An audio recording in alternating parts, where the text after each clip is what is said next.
All right, my good, beautiful people. You're We back again with another episode, DFW Shed Sessions Podcast. I'm your good fella, Lucius White, by the way, of Lupal Beats. We got my good brother, J Ell Groove. tis I. And we got the beautimous Professor Mel Will. Hey. And we got a good guest, my good brother, C.T. Davis. The Hamburglar, everybody. Make some noise for him one time.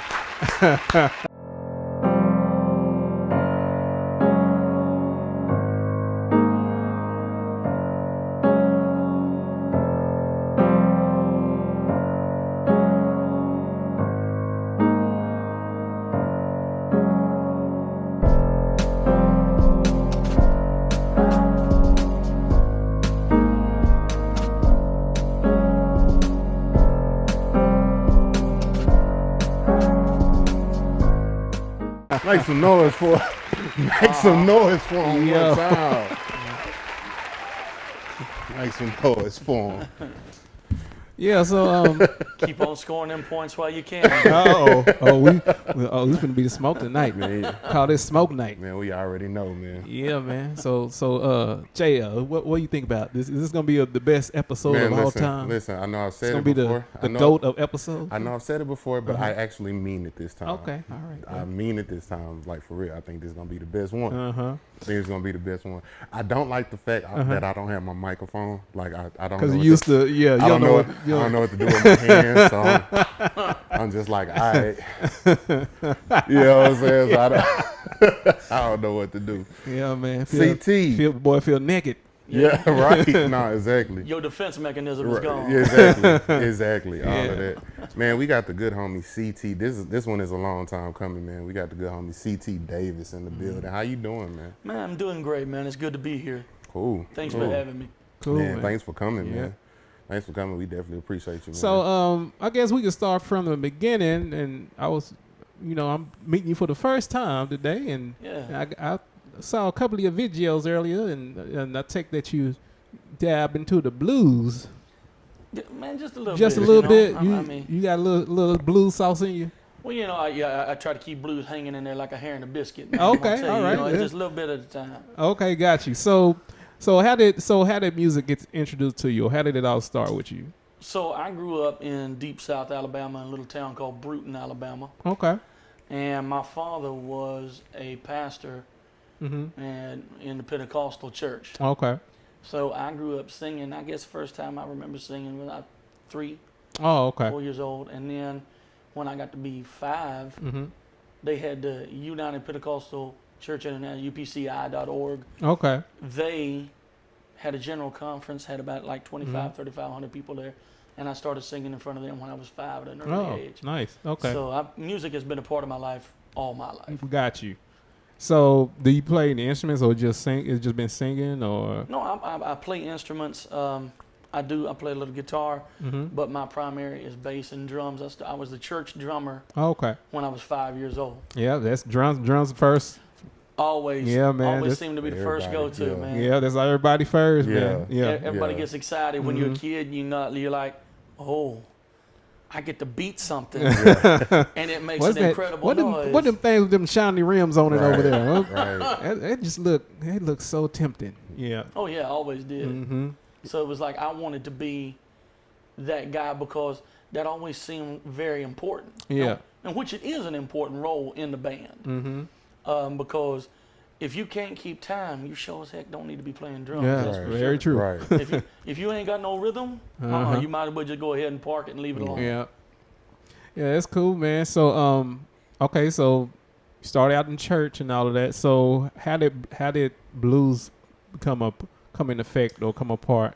So I grew up loving Mahalia Jackson. Oh, okay. So that was my big gospel influence. Oh yeah, that's soul, yeah. Oh yeah, man, and I love the way she sang. And so when I was about 8 or 9 years old, I got my first AM/FM broadband radio, Okay. and I would listen to some of the radio stations I could tune in late at night after school from Louisiana, Oh, okay. and it would come across the line in Alabama, and it was blues. When I heard B.B. King Yeah.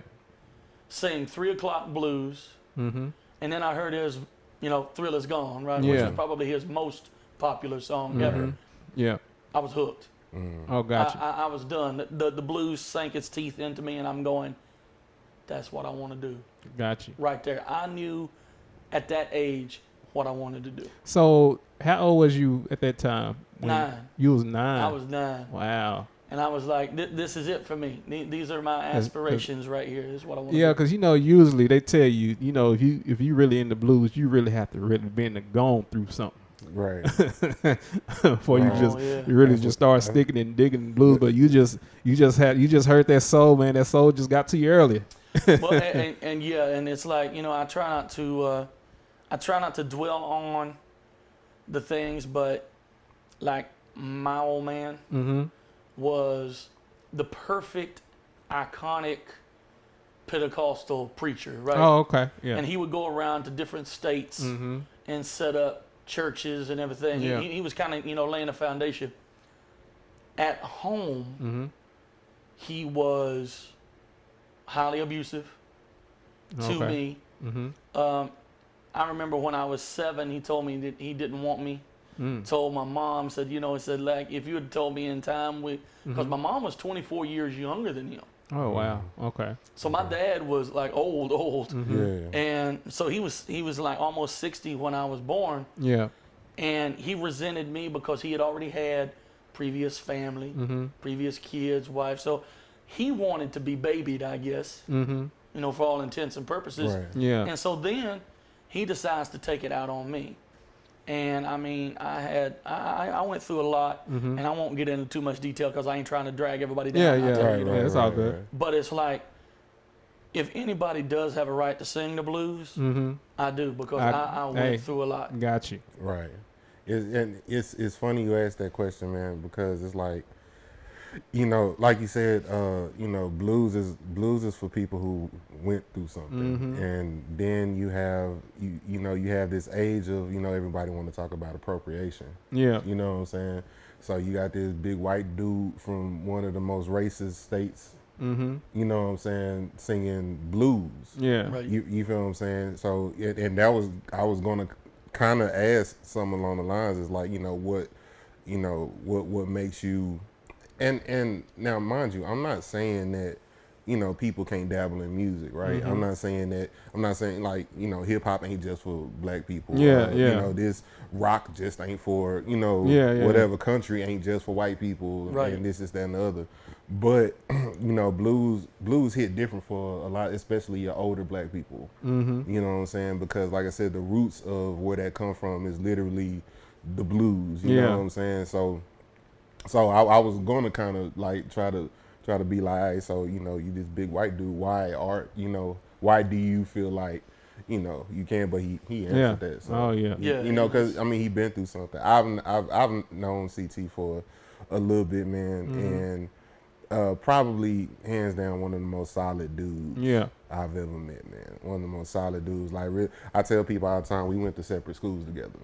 Okay. Yeah. We went to separate schools together, but nah, man, we definitely family, definitely a talented cat, definitely a cool cat, man. So yeah, this one gonna be a good one. Cool. Like I said, man, we definitely appreciate you. I feel so uncomfortable without a microphone. This is crazy. I literally don't know what to. But no, it's all good. It's all good, man. So Alabama. Yeah. What brings you to Texas? So, long story short, my mother was a head long distance telephone operator for J.C. Penney. Okay. Okay. J.C. Penney used to have 2 offices, one in New York, one in Pensacola, Florida, which is about 30 minutes southeast of my hometown. Okay. So my mom would drive into work every morning. Yeah. Because she was a career woman, and that's probably another thing that made my father unhappy. But she did that for like 44 years. When he had passed away, they offered her a job to come out here and train some of the new hires because they consolidated that Florida office and the New York office and moved it to Plano. Okay. So they're like, hey, if we give you X amount of dollars more on your pension per month and hook you up with an apartment off of Coit, Yeah. and they're like, would you move out here? And she said, sure. I got nothing to lose. You know, there's nothing left for me here. And so she moved out here. She got maybe a year into retirement and went into renal failure. And so I moved out here and I took care of her on dialysis for the last year and a half of her life. Okay. Oh, okay. How old were you at that time? I was 26. Okay. 26. I'm 37 now, so 11 years ago. Okay. Okay. So you've been out here for 11 years. Right. So in that 11 years, so now you get to Dallas. Okay, let me ask you this: when you were in Alabama, like were you like outside of like the going to church and stuff like that? Were you gigging and stuff out there, or? Yeah, I did. I had a band out there, and real big because a lot of people come and go in and out of Nashville. Oh, okay. In that area, right? So all through Alabama, into Tuscaloosa, the University of Alabama, so forth. So I picked up gigs. Okay. As a lead singer for an alternative rock band. Okay. Oh, okay. So I had a band, and I formed it with some of the guys that I had gone to school with, and we called ourselves Garden Variety. Garden Variety. Because we did all of the Soundgarden covers, Audio Slave covers, Pearl Jam, all of that stuff. So I was a big alt rock. Not really necessarily a fan, but that was what was big at that time. Oh, okay. And so we could actually make some bread. I mean, we wasn't making but like $35 a man. Right. Yeah. Because, nobody pays you because you're not professional at that point in time.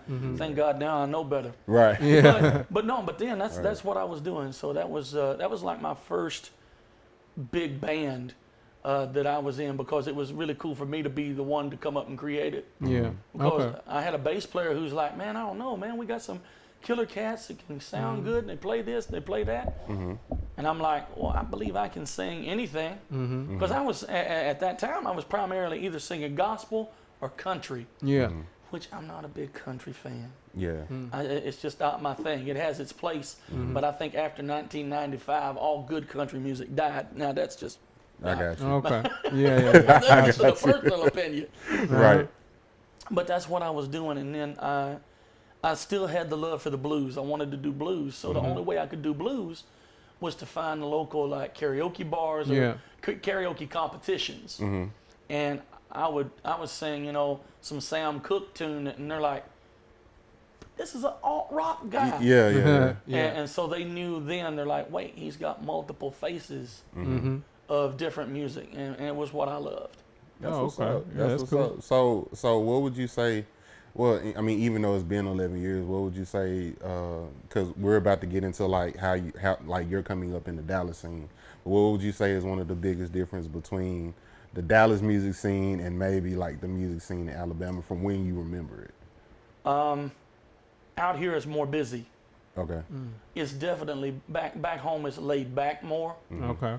And people aren't as hungry to do something about it in Alabama, because it's like if you're not singing gospel, they really have no use for you.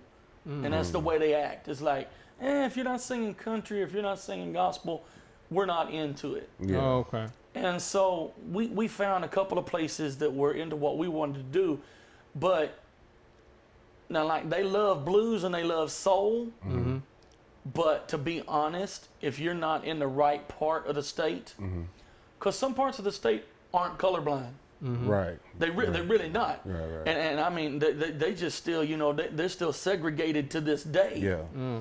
Because one of the football championships that they have down there it's a high school championship, still exists. You look it up. It's a battle of the hangman's noose, and I'm going, what? Oh, Yeah. wow. Hell no, I don't want nothing to do with that, because my grandmother raised me to be colorblind. Yeah. And treat everybody the way I want to be treated, as cliche as it sounds. Right. But it's not a cliche if you live it. Yeah. And that's the way I was. But no, they're really, really still divided in a lot of ways. If you're not a certain person or a certain type of individual, then, you can sing as good as you can be as talented as you want to be, or as you are. Yeah. And they got no use for you. I got you. It's really disappointing. But out here, there's more diversity. Right. and you're accepted more. Mm-hmm. No matter who you are, no matter what walk of life you come from. And that was a big thing for me, was to be accepted into a community who had no idea who I was, but didn't judge me just because I came from the state of Alabama. Right, right. So that was refreshing. Okay, so now you're in Dallas, and so talk about your coming up in the Dallas music scene. How did that happen? So I went to a karaoke bar, and I was singing. There was a guy by the name of Gil Sandoval. Okay. And he knew of a band that were the Texas Top Cats. And they were around Dallas for 50 years. Their 50th anniversary show, he knew the lead guitar player and the drummer. And he's like, hey man, what you got, in your pocket that you can, off the top of your head? He's like a blues standard. Yeah. And I said, well, let's shoot for Stormy Monday. That's usually something that everybody knows if you're in the blues scene. Yeah. And so I performed Stormy Monday on stage with them. And he said, yeah, this guy's, he's been singing karaoke, but he needs to be singing live music. And so Gil introduced me to Paul Garza. Paul Garza, him and Deborah, they make jewelry for a living, but they knew Jackie Don. Okay. Okay. Shout out to the big homie Jackie Don. Yeah, man. So Paul takes me to Nate's. Okay. In Addison and goes, hey, you need to meet Jackie Don. I want you to, meet him, and I want you to sing. Well, Jackie Don rolled his eyes because they look at Jackie and they go, well, this kid, he sang karaoke, and Jackie's like, oh God, another one of those. Right. Where it's like, oh no, Right. Yeah. not one of those. So he was hesitant to get me up. But then he allowed me the chance and gave me the opportunity to sing. And man, it's been all uphill since then. He gave me a shot to prove myself. Yeah. And I was able to not embarrass myself. Right, man. And Shout out to the big homie Jackie Don. Yeah, man. Love that guy. Blues guitar players, blues legend in his own right out here, man. And he's given a lot of people a platform. Yeah. You know what I'm saying, to do it. Like, he's been the middleman between us and a lot of people. Like, he'll take his platform, and if you're talented, if you're a good person, Jackie Don, he's definitely one of those people that will take care of you. He definitely did it for me. Definitely, done it. That's how I met CT. Yeah. Okay. Through gigging with Jackie Don at Nate's. Okay. And I remember. Oh no, that's not how I met CT. I met you at Louis Louis. At Louis Louis. Louis Louis, because they was doing like the Sunday thing before my band got involved. Oh, okay. Or whatever, they were doing the Sunday thing. But I would still see CT. Yeah, because I think they still do a lot of blues shows there, don't they? I think they do something on Mondays, but I'm not. That jam that they used to have, because I used to go down there, they used to have it every Monday night. Yeah, I remember. Now it's like the first Monday of every month. Okay, yeah, I haven't been there in quite some time. Since the vid came into town and kind of bumped everything down, they're having it like the first Monday. But yeah, so that's where all the blues cats hang out the first Monday. Yeah, so yeah, we would see there, man, and so I would see this dude. I'm like, okay, powerful voice. He got some soul in him or whatever. But then he messed around and did this thing.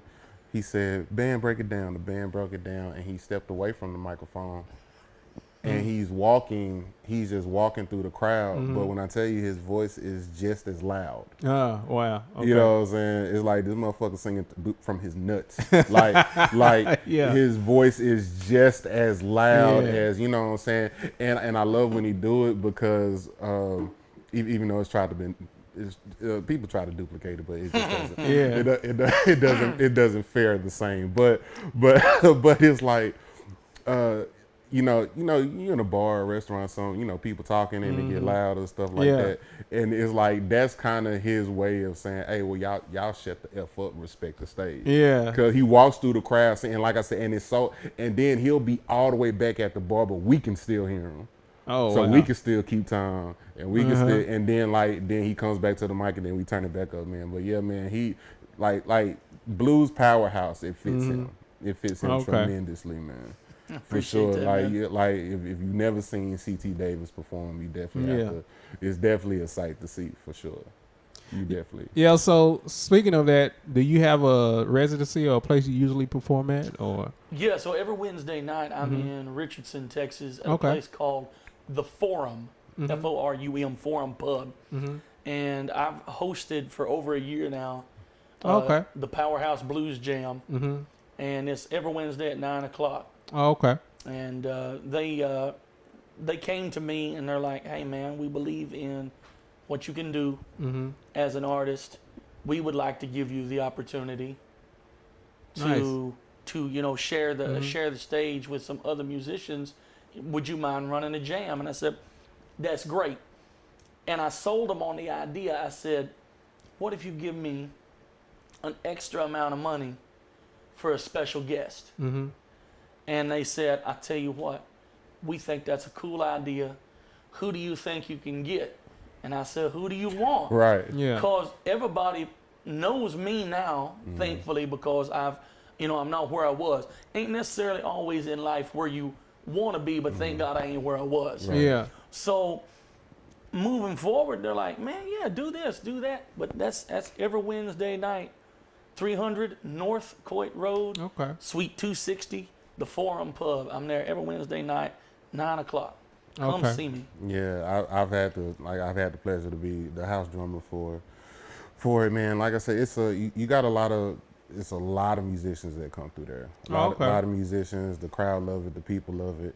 But since we in that vein, man, let's talk about it. Let's kind of pivot a little bit. Okay. The open mic / jam session scene. Yeah. And it's funny because you're hosting yours now. He used to have one. I had one. Right.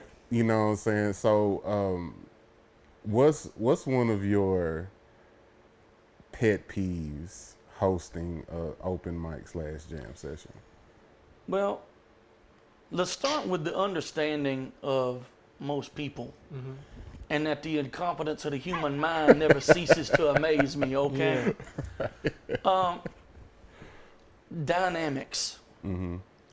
Most musicians who play apparently don't know what they are. And if they do know what they are, they ignore them. So I have a set of rules at my jam that I am very quick to tell musicians who set in. I don't have to much, I don't have to bother with the house band too much. Yeah. Like you said, I'm careful with the talent I hire. Right. So like I've hired you, Of course. as to come in and back me up. Right.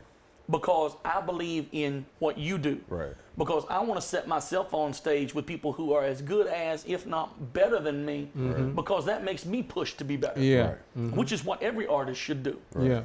And it's like, but there's a certain amount, but Jeffrey Grits Lewis, Shout out to OG Grits. Yeah. Man, Grits, man, I'm gonna tell you what, that guy right there is a master at dynamics. Oh, for sure. And I've said it like quite a few times on the podcast, man. Like, he took me to school and playing to the room. You know what I'm saying? Like playing to the room. If you want to know how to play to the room, you watch him. Right. You know what I'm saying? So yeah, definitely shout out Grits, man. Yeah, and so, but him and then the house drummer right now, Paul Piper, who is a dynamic drummer because he understands where the floor and the ceiling are. And so then, and I can put like the Rev, man. I love Louis Fluellen Jr., man. Shout I out to love him. that man for sure. Yeah. Shout out And then if he's not playing, Coach is, right? James And I know you play with Yeah. Coach a lot because of Tin and Tonic. Yeah. So I get musicians who are aces. Yeah. If you're the baseball team, you've got to have an ace. Yeah. Yeah. Right? You got your ace pitcher, and then everybody else falls behind them. 18. Right. Exactly right. Yeah. So I get all of these guys together, but they can maintain it and hold it down as a cohesive unit. Not all musicians can do that. Yeah. Right. There's some of them that are great individual players, which is where I'm going with this. And they get up in the jam, and I said, listen, the louder you are does not mean the more talented you Yeah. are. It's very true. Yes, sir. So we want to keep a decibel level that is comfortable for the listener. Yeah. Because I'm somebody, the way I approach singing I want to sing to people, not at people. Yeah. Right. Because I have a powerful voice, and I'm very blessed that I have that instrument. But there are times when you have to tone it down. Right. Yeah. And be calm and cool and collect, and you know where to go with it. And some guys, man, there's a guitar player who he got mad because he said, man, I don't want to turn down, man. I feel like I can go, balls to the wall every time. Right. And I said, sometimes less is more. Yeah. You don't have Sounds to familiar. be. Right. Exactly. It's like you don't have to be so complex to get your message across. Sometimes the simplification, that's like when B.B. King played guitar. Yeah. Man, he could hold his finger on the neck of that guitar on one string, and just that vibrato carried, for 15, 20 seconds. Yeah. And it was light, and it was beautiful. And it got the message that he was trying to convey. Yeah. And so, but some of these guys, it's like, listen, so if you don't like it, that's fine. Don't come back. Right. Because I'm not going to miss you. Right. Yeah. And the listeners aren't either, because they are complaining to me, man, so man, they so loud. When I have 12 people, when I get a dozen people who walk out because you're too loud, see, that's a problem. Because if my jam has my name attached to it, that's my reputation you're messing with now. Right. So, and people are like, well, why, man? You said CT, he's a bully. It's like, yeah, okay, I'm a bully because I ask you to turn down. Right. Funny story, real quick. There's another guitar player. He said, man, blues jams are where guitar players go to die. Every time he has walked into my jam since, hey, CT, can I get up and play? And I said, no, man. Right. I said, I wouldn't want you to die. That's hilarious. You cannot give me ammunition Right. to throw back at you, because I never forget. Right. Yeah. Right. And it's not that I don't believe in forgetting or forgiveness, but when people come at you with a certain attitude, and they come in, and it's what we call in church, right? The takeover spirit. Right. Because Sister Bertha better than you. Right. She knows more than the pastor knows. Right. And she knows more about your life than you know. Right. And so, but that's what these musicians, they think, man, I'm number one. I can do this and I can do that. And it's like, no, because you're putting a bad taste in everybody else's mouth. Yeah. And that's not, it's just not respectful. And then you got guys who get up there and they want to preach their politics and religion, and it's like, wait. This ain't church, and we ain't campaigning. Right. Oh, they come to the open mics doing that. Oh yeah, man. Hilarious. So it's like, and some of them are, I'll say the word provincial. And if for those that don't know what the word provincial means, that means old and set in your ways. Right. And they come in and they're like, yeah, man, we ought to do this, and I think so-and-so should have been president on the mic. And I'm like, no. No. This is not the platform Yeah, that's not what we're here for that. That's not what we're here for. I said, so you take your religion and your politics and you stuff them deep down in your pockets. for. Right. Yeah. Right. Because you have said this on stage, and I admire it and I love it and I respect it with Funk Your Feelings. And it's like, music not only moves, It removes. right? Because I think you said what George Clinton said, right? Right. And I piggyback off of that, and I'm like, let it be a unification process. Right. Yeah.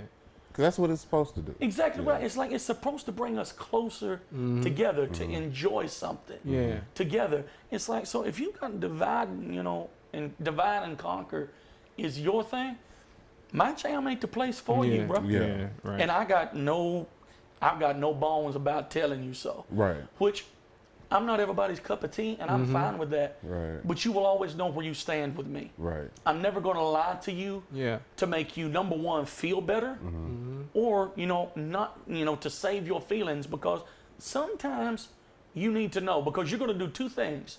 One of two things. You're either going to woodshed and get better, or you're going to give up, which you was going to give up anyway. Right.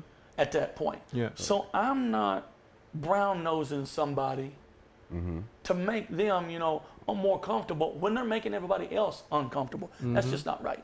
I got you. Yeah, man. I've definitely had and we both have had our fair share of jammers who just don't know what to do, when to do it. Yeah. You know what I'm Right. saying? And then another thing a lot of people don't realize is those moments when those 12 people are leaving, the venue they're not gonna look at that dude that was too loud. They're gonna look at you. That's They're right. gonna look at the person because innately you're the one that's allowed. You know that job better than the venue does. 100%. So, they got you to do, your job is to, maintain everything and corral everything the way it's supposed to be. And if you don't discipline that how it's properly supposed to be done, it's like, okay, now you messing up business. You messing up business, and now we losing money because what I'm saying, whatever. So yeah, no, I'm definitely in agreement with that, man. And when you're a full-time musician, you can't afford that. Yeah. You literally can't afford that. Yeah, no, for sure. That's your livelihood. You're messing with it then. I got you. So let me pivot real quick, man, because like I said, you've been through a lot. You've been through a lot, growing up and stuff like that. And of course we all have, but sometimes the shit that we've been through affects us different. We like to talk about how a lot of times music will or just anything, it'll really help us build our mental.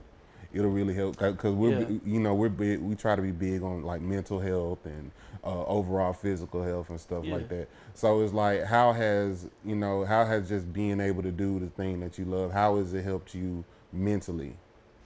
Man, it takes so much stress off of me because it's something that comes so natural. I don't have to think about it. Okay. It's not that I don't practice or prepare for shows and things like that, but it comes to me so easily that I have to watch out, because if I let it slide, I'll become complacent. Yeah. And for those people who, it's like, well, man, I don't feel like I have to, get together and put a rehearsal together. The moment you stop caring about your craft, you start sliding in a backward motion. Yeah. And if you're taking one step forward just to take 2 or 3 steps back, it defeats the whole purpose of the mental stability that is given me. Yeah. Because it's like, it's not only that I'm mentally secure, but I'm blessed that I'm financially secure too, which is a mental relief. Yeah. Because I'm making enough that I can still pay my bills and do what I love. Not everybody has that opportunity. But no, it's just a great stress reliever to be able to, if I couldn't sing, oh, I'd explode. Yeah. And nobody want to clean up that mess. Right. But it's like, that is how I express who I am. It's a big part and tells you who I am and where I came from and what I've gone through. Because when I approach that, it's like my mindset is, I'm going into this and this is what I love and I'm able to do it. But let me share that with everybody else. And I just, it's like, I want you to come on a journey with me, right? Yeah. Gotcha. Because I'm trying to relieve their mental stress as well. Right. But it's just like, just put everything else aside and let's enjoy it. But yeah, man, it's a great mental stress reliever. Okay. So let's pivot again, right? So you have a beautiful fiance. I do. You have a beautiful fiance. Shout out to the homie Chelsea. You have a beautiful fiance. I like to ask guests who are in serious relationships or have kids and stuff like that, because you have to think about it. You have CT, the artist. Right. Now you have CT, the fiance, soon to be husband. Right. But then you also have just the guy. you just the person like after the gig, after you said, baby, I love you, then you just got you by yourself. Exactly. So my question to you is, like, even with being being a fiance about to be a husband, how do you balance? Like how do you balance being able, because it's important to have somebody in your corner that understand what you do, especially with what we do. Right? Oh, absolutely. You know what I'm saying? Yeah. Who have to understand the late nights, who have to understand the drunk chicks saying, "Oh my God, you sounded so great." You know what I'm saying? Oh yeah. So my question is, like, how are you able to balance all of that? Now having a partner. So I'm very, very fortunate that I have somebody who understands what I do. Yeah. And the platform I use in which to do it. There's been incidents where she would be in the audience and somebody would try to take it, one of those drunk girls would try to take it too far. But she stands pat and she remains calm because she trusts that I can handle it. Right. But having to wear many faces, because we do, as artists, there's a part of ourselves that we share with the public. Then there's that part that we keep private. And then there's some parts of ourselves that we keep only to us. Yeah. And there are times where there's not much, I can honestly say, there's not much that I don't share with her. But there are some things that I keep close to my chest, keeps me on my angst, where I need to be. Every time. It's like, okay, this is what drives me. This is my purpose. And a lot of that is, maybe things in my past, where I've been, where I've come from, where I'm going. And it's like, I don't want to burden her with all of that. And then the rest of the world just don't need to know. Right, ain't the business. Right, it's like you on a need to know basis and you don't need to know. Right. But I have to give so much. I'm an extrovert. She is not. She's an introvert. That's why I love her. That's why we cool. Well, you did get in trouble though at the balcony club, man, because you were the one that admitted to her. You told my fiance that she was a whole person. Those were your words. You said she a whole person, and then you walked past her like she didn't exist. Listen. So this is what happened. On you, my brother. So this is what happened. Got a gig with CT. Got a gig with CT. I'm coming in hot. Now. Thankfully, at the balcony club, you don't have to sit up a whole lot. It's backline, but at the same time, I got my cymbals, I got my snare, stuff like that. So I'm coming in hot. When I'm at a gig, when I'm coming in hot, I am, hey, what's good? Yeah. Like I'm not stopping. You know what I'm saying? I'm one track, whatever. Yeah. So this is a beautiful, fair-skinned young lady. So she might have been leaning up against the white wall or something. And I didn't, she gonna kick my ass for that. You already tried to bail out of this. You know what I'm saying? So it's like. She know I love her, man, but it might have been a situation where, she might have said hi and I was just like, and then just, whatever. But nah, that's my homie, man. that's the homie. I have to shout out. It's all love. No, she loves you, man. No, for sure. But it's like, she gets to see the entity, and I say it that way, that is CT Davis in public. But she gets to love C.T. Davis at home. Oh, that's good. Which is a completely different person. Yeah, that's good. Because it's the same thing for everybody out there working a 9 to 5. Don't take your work home. Yeah. And I know that's hard, but it's like you have to vent to each other for so much. But it's like not everything that goes on do I need to burden her with. Yeah. But then, like you said, there's some solidarity that you need. That there are things that you keep to yourself.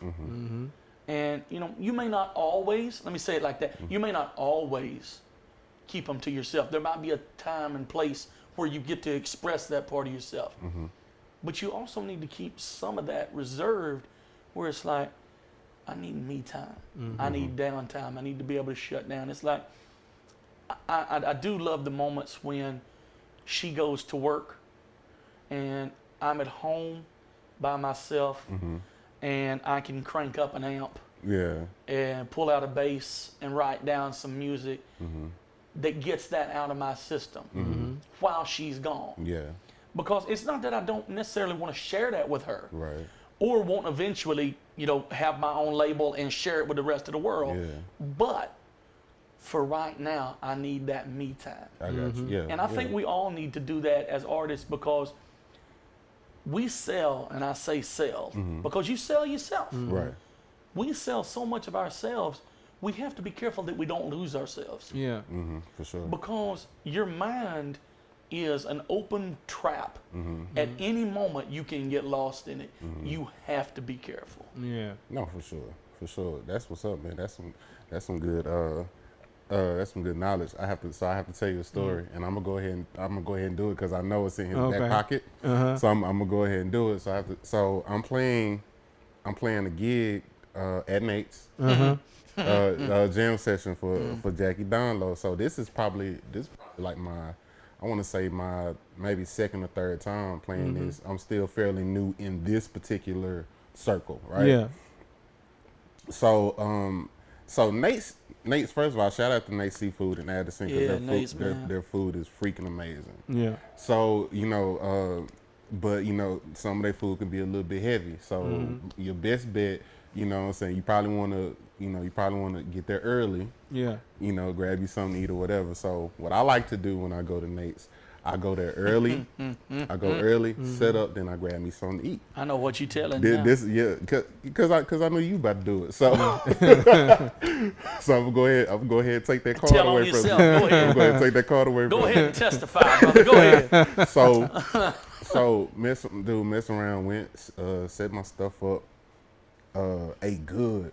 So I'm like, man, I got about like another 45 minutes left, man. And mind you, I'm the first one. I'm the only one. I got like another 45 minutes. Honest to an confession's hour, good for the soul.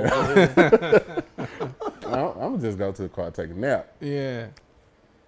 The gig started at, I think, was it 7 around that time? 8. It started at 8 yeah. at the time. The gig started at 8. So, you know what I'm saying? I'm just gonna close my eyes for a little bit. So I closed my eyes for a little bit. I blinked. I opened my eyes back up. It's like 8:30. I done fell asleep in the parking lot. I got what was alcohol? And mind you, they did all they saw was my kit. They didn't know like where I was parked and whatever. So so it's like 8:30.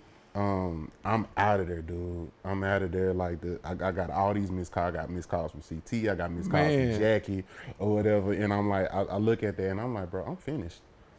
They not. You remember when Bacon? Was like, man, he lost his drum pedal. And he was like, he's never gonna hire me again. I'm sitting here thinking, oh, I'm done. Because you said this is your first gig with him? No, this is like 3 maybe. Because what wound up happening is I wound up becoming in the rotation of drummers. Because what Jackie does for his jam set, he doesn't have the same set house band. He switched people on instruments every week. You know what I'm saying? So now it's become he has 4 Sundays out of the month he's gonna have 4. It's those same 4 groups, but he's gonna have 4 different. You know what I'm saying? 4 different bands, man. So I wasn't officially in the rotation, but as of yet. Yeah, this is just the beginning stages. So first impression is. So let him tell you how I help him keep his job. That's what I want. That's what I want. We're getting there. We're getting there. So it's 8:30. Like I said, it's 8:30. I'm like, and like I said, I'm in the parking lot. Yeah. You know what I'm saying? Also too, because we barely know each other at the time. They don't know what I'm driving, so they don't know to come to the car or whatever. Yeah. So I'm like, oh shit, man. So I get up, wipe my face or whatever. So I go in there, and then I see Tubby on my drum set. Oh man, this dude, Tubby, shots fired. I got you. So this dude, he had to hold it down until I woke up. Yeah, he was on the kit, man. And it's funny, man. It's funny because a lot of people really don't know him as a multi-instrumentalist. You know what I'm saying? Because it's like what happened is it's like and it's so sporadic because everybody see him sing. But people don't know, like, he plays drums. Did a gig with him one night. He had to play bass because there was literally no bass player in town available that night. And man, he just covered for whatever's needed. Yeah. Exactly right. You know what I'm saying? And he held his own, you know what I'm saying? So it's like, but he get on me about that a lot, man. Like, man, we'll be at a gig, and he'll be like, you awake? You good? You good? All right. I'll be like, all right, y'all, I'll be back. All right, now don't fall asleep. You know what I'm saying? Like, he never let me, but that's exactly how I felt. But nah, man, CT definitely saved my ass that night. Okay. He definitely saved my ass. You know, that was the first time that Jackie done, until that night, Jackie didn't know I played drums. Nobody did. I didn't know you played drums. Right. No. Everybody found out that night. So you the one that threw me under the bus, and then people are like, "Oh man, you play drums, so I can hire you." It's like, no. Hold on, wait. Not so fast. This is for the night, and just covering this situation. Right. That's like when people see me like on the microphone for Funk Your Feelings, they'll be like, "Oh man," or one of the things that I hate, like they'll be like, "Oh, you sing Funk Your Feelings, cool," and I'll be sitting on my kid, "Hey, get him a mic for what? What do I need a microphone for?" You know what I'm saying? You asked me to do two jobs. No, Right. You call Jerry Bacon for that. Shout out to Jerry Bacon. He sing and play. Yeah. If you wanna sing and play, Cat, you hire him. I'm not that guy to do that. You know, speaking of Jerry Bacon, you know, I love that guy. Shout out to the little brother Jerry Bacon. I did happen to see the episode that you guys did with him. Yeah. And he trying to come up with a band name. And I think I got the perfect band name for him. Okay. Since he's such a pain in the ass, Anal Seepage would be the perfect name for his band. So if you're listening, Baconator, you go ahead. Baconator. And I'm gonna allow you to use that free of charge. I ain't gonna charge you nothing. And you'll go ahead and use it. And oh, by the way, I got to tell you, okay, I did. I brought my fat, not fatter self, so that there'd be plenty of me. I heard you trying to run me down, and you know what? I may be busier than a one-legged cat in a sandbox, but I still got time to keep up with you. I understand. ain't nothing wrong with it, man. Ain't nothing wrong with hilarious. it. We bought some extra couch for this particular episode. Oh man, just so you could be comfortable. So well, I appreciate you, man, because when you got the ho-ho and the Twinkie on the couch.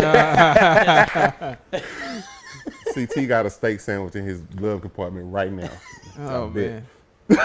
And gravy in my pocket. What you talking, man? But it is funny, man. This is what we do. This is what we do all day, every day. Goes on. This is what we roast do session. But so let me ask you this, man, because you know, of course, he's as you can see, you know, he's very charismatic. You know, so but but you know. Sometimes us people, you know, and it goes for me too. You know, sometimes we, I'm not gonna say get in trouble. Yeah. You know what I'm saying? But sometimes we get on the microphone and like whatever we say, you know, like if I get on the microphone, there's a very strong 80% chance somebody's gonna get called a colonizer. You know what I'm saying? If I get on the microphone, if he get on the microphone, it's a 80-90% chance that somebody's, you know what I'm saying, gonna get offended. So it's like I'm at Lou is not he's reserved. He's not that person. So I had this conversation with you. Right. But he's calm, cool, and collected. Right. I love it. It's nice to be around somebody that's different for a change. I think there has to be a balance. Balance. It has to be a balance. So but no. So it's like how do you navigate, you know, having this. And then it also sucks to have a dark sense of humor because we both do. But it's like, so when you're on the microphone and you're hosting and you're emceeing and moving parts, you know, engaging the crowd and stuff like that. How do you maneuver around like the hurt feelings? Like are there ever times where somebody has said, you know, hey bro, you probably shouldn't have said it like that, or you're like, and like, so do you ever go back and say, okay, maybe I won't go as hard, or like, how do you maneuver around that? No. In all seriousness, I don't. Right. I'm never going to, and I don't think anybody should apologize for who you are. Right. Yeah. Stay true to who you are. Right. For example, there was a guy came up and he's like, "Man, I thought you were hard on this guy that, I know he's not the best player, and he's a drummer, and he's like, I know his timing ain't the best in the world, but man, you didn't have to just bring up another drummer, because what I did was I asked him to play a certain song. He told me he knew that song. How many times we run into musicians who say, "Oh yeah, man, I know that song." Right. And you hear them start to play it, and you go, "Oh no, you don't." That ain't it. Like it ain't even close. Right. That ain't it. It's like so he starts to play, and I'm going, "That's not the cadence. Yeah. That's not what I'm looking for." It's like you trying to play, a straight, 4/4 beat on a reggae tune. This is a Jimmy Cliff song, brother. Yeah. This is not what we're going for. Right. And he's like, "Oh, well, I thought I knew it." So what I did was I said, I'm on the mic, and I said, "Stand up," and I call another drummer who I know who can do it. Yeah. And I have him come up and I have him play, and I said, no, don't leave the stage. I said, stand there and learn. Okay. Okay. I said, this is a learning opportunity for you. So a guy come up, man, he's like, "Man, you didn't have to embarrass him like that." And I said, but he should be, because he claims to be a professional. The fact he said that he knew the song. Yeah. Right. Yeah. It's like, you can't tell me, "Oh man, yeah, I know this, and then I depend on you," because it is. We depend upon each other. Yeah. And a lot of times, as drummers, right, you have a bass player. You've got to be able to lock in. For sure. And when you got a bass player that's over here, playing "Papa is a Rolling Stone," and you trying to, your cadence is like a slow 12-bar blues. It's like, what are you doing, man? Right. You throwing me off now. Right. So I've learned how to deal with that. When people, and so now I'm kind of giving myself away, because now when they hear this statement, they're going to go, "Oh, Yeah. I sucked." Right. Because I look at somebody that I learned from a good friend of mine, Glenn Lucan, and I'll look at him. Glenn, this is your fault. You That's did this right. to me. And I'll look at them and I'll go, they're like, "How did I do?" I don't believe I've ever heard it played quite that way before. Right. And so, I'm trying to diplomatically not tell them that was garbage. Yeah, it was trash. Yeah. But at the same time, there's some people who don't learn any other way. Let me say it like that. There are people where you can speak to them and they will listen and let themselves hear. Yeah. And there's others that you just got to with a two before they get their attention. Right. Yeah. Because it's hard to tell somebody who thinks they know it all. Man. It's hard to convey, an honest opinion, even though it's unbiased. It's hard to convey that to them when they know more than you already. Right. And so it's like, but no, I don't back down. I don't apologize for this reason. It's like I said earlier, I'm not everybody's cup of tea. I can live with that. I feel that. That's fine, because there were people out there who didn't like Michael Jackson. I don't know why, but they didn't like him. Right. And everybody's got their own opinion, and that's fine. And maybe something that you do on stage, I do different. Yeah. And that's fine. If they're more comfortable going somewhere else, that's okay. That doesn't hurt my feelings. Right. I'm not trying to tear them down, but I'm telling you, maybe I'm not telling you just no, I'm just telling you not now. Right. Yeah. And some people just, they won't let you be honest with them because they can't take it. And there's, we both mutually know this person, but it's like when you try to grandstand, me and another vocalist at a huge event that was publicized. Jackie was on guitar. Yeah. And you come up and you have to use a prop to make yourself bigger than we are, or make yourself draw more attention. Yeah. It's like in that moment, and then you just kill it, but not in a good way. Right. Like it sounds like somebody field dressing a cat. It's like, oh no, man. It's like, and then you think you've done a good job. Yeah. If the people if we let you go on believing that you did a good job, you're never going to get any better. Yeah. And it's not always about tearing somebody down. It's like, it's constructive criticism. Right. But it's like, you need to learn. You told me you knew the song. This is not me just embarrassing you in public. Yeah. I'm serious. I want you to watch that drummer and learn how to play that cadence. Because even for you, I don't want you to be in this position again for yourself. Exactly right. Because you're trying to save them from themselves and they don't understand that. Yeah, I got that. Man, the good brother CT, he's been here dropping dimes this whole episode. Coming with the smoke, brother. Man, listen. Even with you too. Hey man, you know, I was expecting it. You know, I before you when last week we had a meeting and I was like, hey man, look, we got CT next week. Prepare your hearts and minds, because this is gonna be a good one. But I love it, man. A perspective.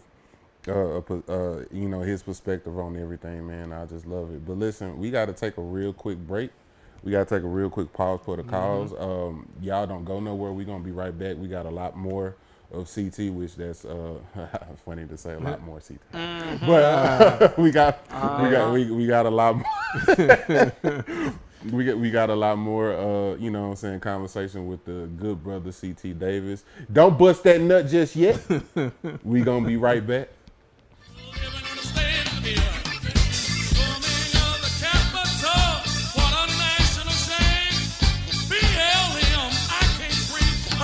Say his name. COVID-19 blues. See on me I did. I'm so tired of COVID-19 blues. I don't know where to turn.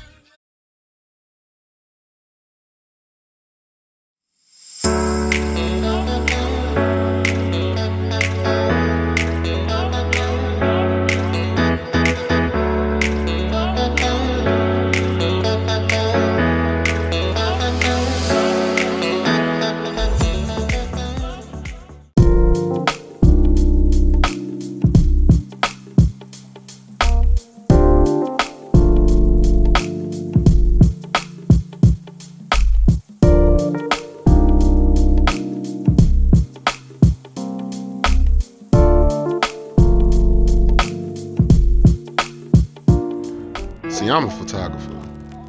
Feel what I'm saying?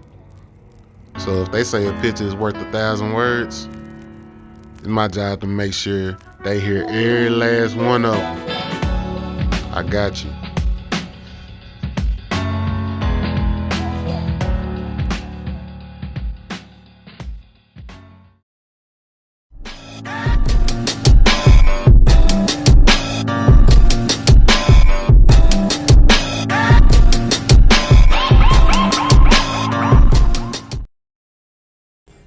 You don't have to be a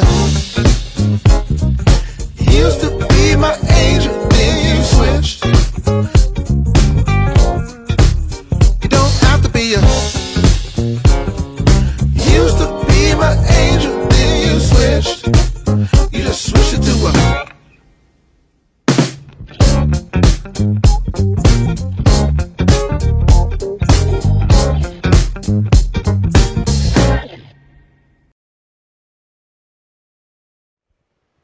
All right, we'll be back again. Had to take a little pause for the cause.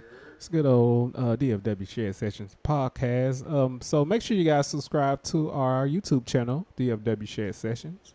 Also, you can follow us on social media. Not social media. I'm sounding like a social media. You guys could follow us on TikTok and Instagram under DFW_Shed Sessions.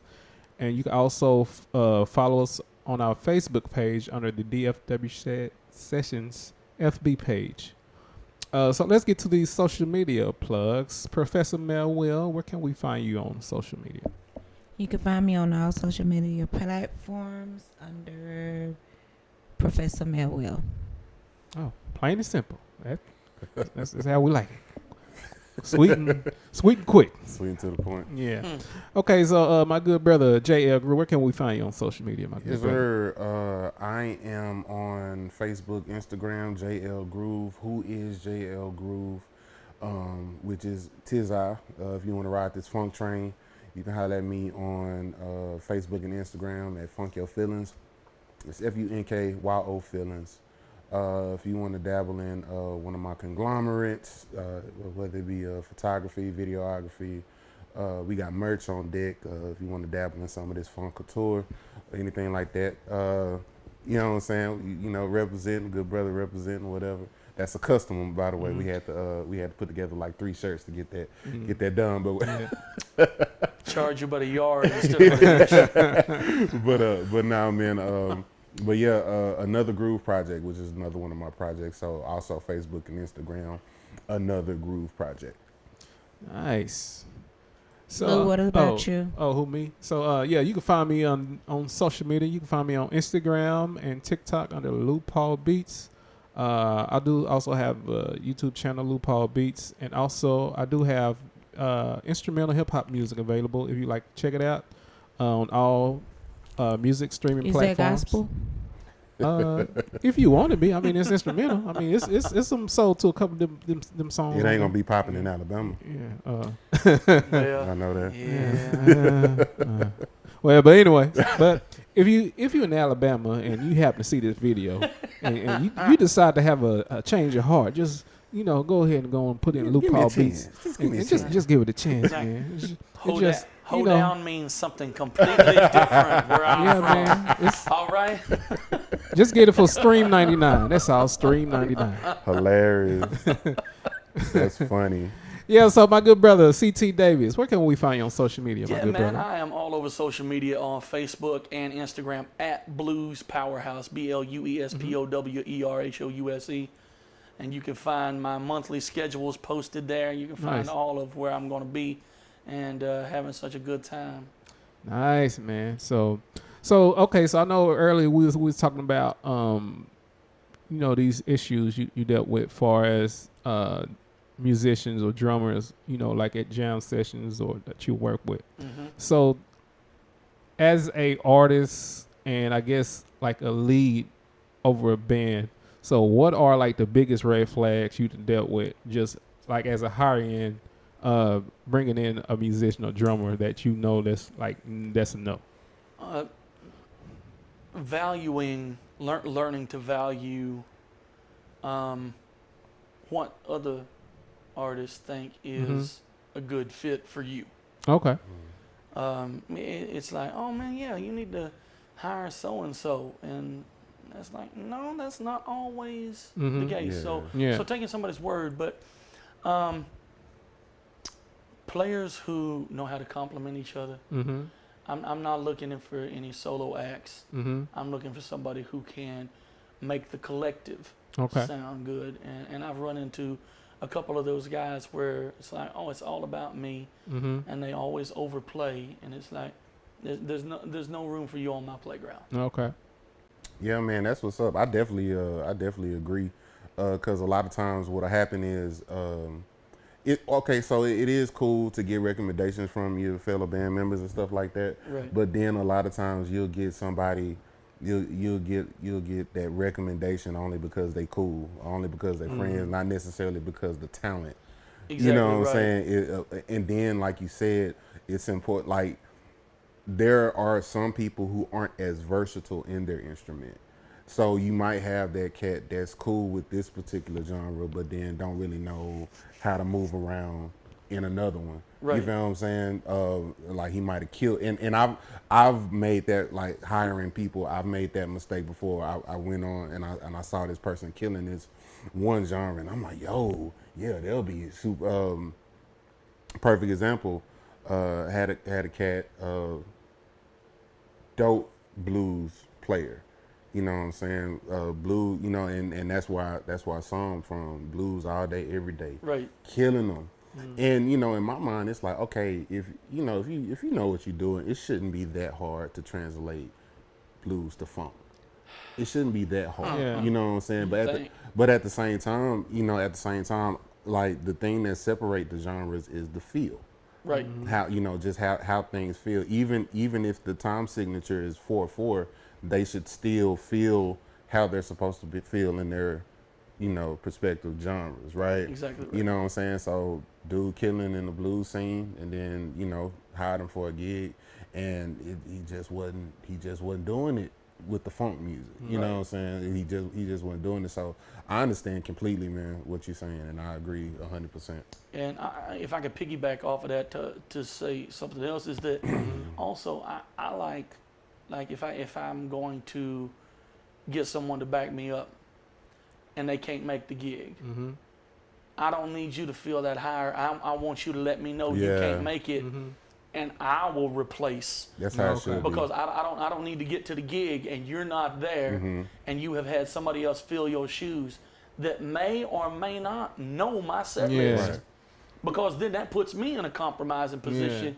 Because it's like, well, my reputation is riding on it, at this particular venue. And if we muddy up the water, they ain't gonna want me back. Right. Yeah. So it's like, but some musicians have a bad habit of going and say, hey man, you know what, I couldn't make it, so I called so-and-so to replace me. Yeah. No, what you should have done was pick up the phone and call me. Right. Yeah. Let me know you couldn't be there, and I'll find a substitute. Right. I understand, in a short amount of time why somebody might do that, but like when you've got ample time, don't step on whoever the leader is. Exactly. It's like if you leading the ship and you say, hey man, CT, I need you to come in and sing some vocals with us. And at the last second I go, man, sorry man, I can't make it, but I got so-and-so. That's me on me, that's to me, I'm disrespecting you Right. Yeah. as the band leader. I agree 100%. Because I should have said, hey Lou, I'm sorry man, I can't make this gig. Yeah. So you need to find someone else. Now but then you can still offer that recommendation. Oh right. You know what I'm saying? You can still say, hey man, like if you can't find somebody, I got somebody who can do it. But Yeah. but end all be all, you leave that up to the person who's in charge. Exactly right. You know what I'm saying? Yeah, it's interesting because the company that I work with, they do like top 40 stuff, and their policy is, and it's different for everybody, but their policy is if you can't make it, they put it on you to get the sub, and then you still gotta, but the sub you gotta make sure they have top 40 playing experience. Right, exactly. Because right. there have been situations where there was a sub and they didn't know nothing. It was like a rough night. I've had that. Yeah. So before, let me with that situation, like do they have to choose within the pool of people who's already inside of that company, or can they just call anybody? So if they call anybody let's say I'm a drummer. Okay. And I call you to sub in, but you're not in the company. But I tell them this guy is solid. He can play whatever. So what they will usually do, because they don't know you or they don't know of you, they'll probably, the guy that handles everything will probably contact you. And he may try to find a video of some sort of you playing or something.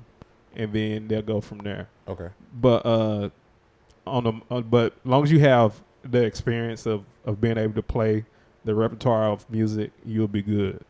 But there are also been situations where I had to find a sub, and one of the subs that I got, he used to play with the company, and he like, well, you could check. He said, I'll sub in for you, but you may have to contact such and such, because him and the lead, I guess they had some issues got into Oh, it. wow. So like when I told when I told the lead who it was, he said, "No, you gotta get somebody." and then after I told him, the dude called me because I didn't even know dude. Yeah. I was just trying to find a sub. Dude called me, he said, "Man, F so and so." Dude just went in. I'm That's like, hilarious. okay, well that's that. That is funny. Yeah. Relationships are important, man. Yeah, they are. Sometimes it's about who you. Hold on. I am just messing up tonight. Let's try this again. Well, when you're good at something, keep at it. It's, But nah, man. Sometimes it's your relationships are important. Yeah. Relationships are important, man, and it's been plenty of situations where you know, just simply because it's like I know what that person come with. Mm-hmm. They could be talented as all get out. Yeah. You feel what I'm saying? But it's like, okay, yeah, that dude don't know how to handle his liquor, or that dude don't know how to. Right on, You man. feel what I'm saying? Yeah. Or that dude don't know how to. You know, or that dude just he don't know how to. He just don't know how to be professional on stage. Or yeah, he cold, but he's not gonna learn the meat and potatoes of the song. He just gonna try to riff over everything. Man, I would rather get a 4-level person that's gonna be there on time Yeah. than a 9 person that's gonna Same. have attitude and gonna cause Same. issues. Absolutely. Same. Yeah. Same. So apparently, and like I said, I don't know the ins and outs of it, you know, all that stuff or whatever. But so apparently, I'm gonna find it and read it to you real quick. So apparently, a company is buying BMI. I hadn't heard. Yeah. Okay. Yeah, apparently, and I'll shoot it to you. Apparently, a company is buying BMI, and BMI hasn't been very transparent on the goings on of, you know, like the, you know, transactions and stuff like that. And because and think about it, it's like, okay, so if there's a changing of the guard like that, it's like, okay, well, you know, where my money going, you know, like Right. like it's a whole bunch of exchanging information without me being a part of it. You know what I'm saying? Exactly. So I'm hearing that a lot of cats are actually thinking about going over the ASCAP. Yeah. Right. I mean, You know what I'm doing it saying? myself. You know what I'm saying? Going over that. So with that being said, like I don't, you know, something to look into. Thanks for the heads up. You know what man. I'm saying? Let me see. This is a statement of sale of BMI. This is from the company, the SCL Board of Directors. It says, hold on. Is falling asleep in your We're- car a requirement? Sorry, I thought it was a job I hope application. My bad. I'm sorry. That's freaking hilarious. We're sure that many of you are following the news of BMI's potential sale to a private equity firm. Though the sale is not final, it requires commitment. BMI is one of the largest performance rights organizations in the world, and while it collects performance royalties on behalf of many SCL members, such as a sale will impact the entire music ecosystem and consequently all music creators. The impending transfer of ownership is very real, and unfortunately, we believe there is a degree of unsustained there's a degree of rumor. There's unsustained rumor and suspicion circulating due to lack of clarity on BMI's part, which is causing speculation and concern. We strongly urge BMI to rectify this. In the meantime, the SCL will continue its independent research, both domestically and internationally, to help safeguard that the advances to the few are not at the expense of many. So, Man. so yeah, that's a statement that the SCL put out. You know what I'm saying, regarding its, you know, its artists and stuff like that. Yeah, So because that's heavy because the rights to so many artists' music Mm-hmm. is Yeah. involved, man. That's the rough. rights, man. money, and, you know, stuff like that, and like you're under BMI, right? Mm-hmm. You know what I'm saying? So it's like Yeah, I got a gang of music and stuff. that's, Right. So- along with like commercials, radio shows, TV shows. I got quite a bit. yeah. So how would something like that? It's actually a dope conversation to have. So it's like, how would something like that affect you as a BM artist? Do you think if like they was like to sell the company over and stuff like that, like how do you think that would affect you? So money, money wise, it wouldn't affect me much because I'm really not getting much. As far as my royalties, I ain't been getting much lately. Just maybe 50, 60 something bucks here and there, and it's like every 3 months. So money wise, it wouldn't affect me none. I would just, if needed, would look into switching to ASCAP or something. But I wouldn't. It wouldn't affect me none, like money wise. And before that statement came out, you had never heard it. You hadn't heard. No, of I it. didn't hear it till you. You know, I didn't know nothing about it till you Yeah. sent it to me. Yeah, I sent when I saw it, I sent it to him because I knew he was, you know, under BMI. You know what I'm saying? But it's like, yeah, man, stuff's getting weird. You know what I'm saying? With like a lot of these companies and stuff like that, and you know. I believe Nigel told me some years ago. I just never. Nigel Rivers. Yeah, Shout Nigel out to Rivers. Nigel Rivers. He told me this some years ago. I just never really looked into it because I was already with BMI. He told me about another publishing company to register through, and he said it was an ASCAP. I just don't remember the name of it, but he said they actually pay out more. Yeah.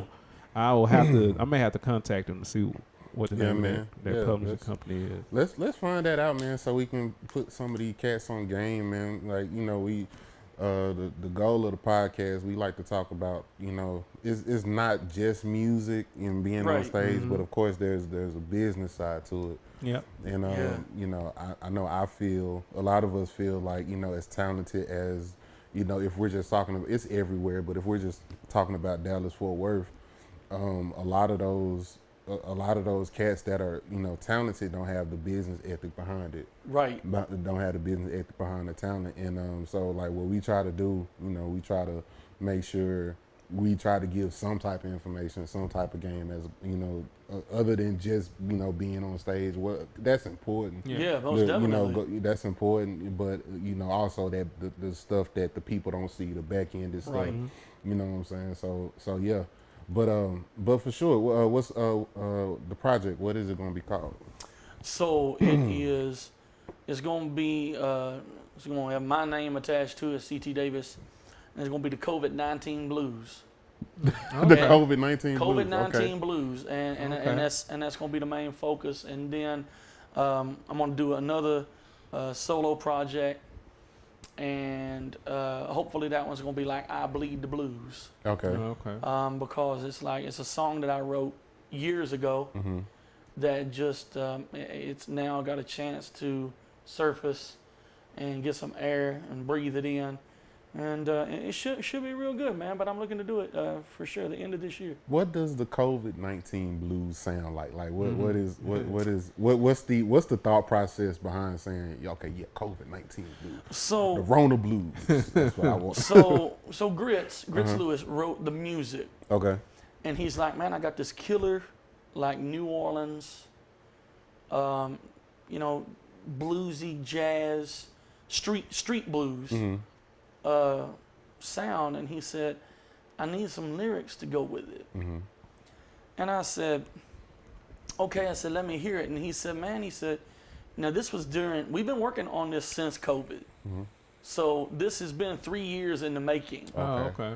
To perfect it to where we want it. And because, you know, you get players who you try one out and it's like, okay, that's not going to work, so you move on to the next guitar player. And you audition through all of these, and you have them play the bars, and it's like, okay, that's not quite what I'm looking for. So we finally found all the pieces. And I sat down and I'm like, man, these COVID-19 blues, man, I said, they got me just about to drive me out of my mind. And I started writing. And I said, I have a way to not only tie in COVID-19 blues, but or the virus itself, but to tie in all of the events that happened during that time.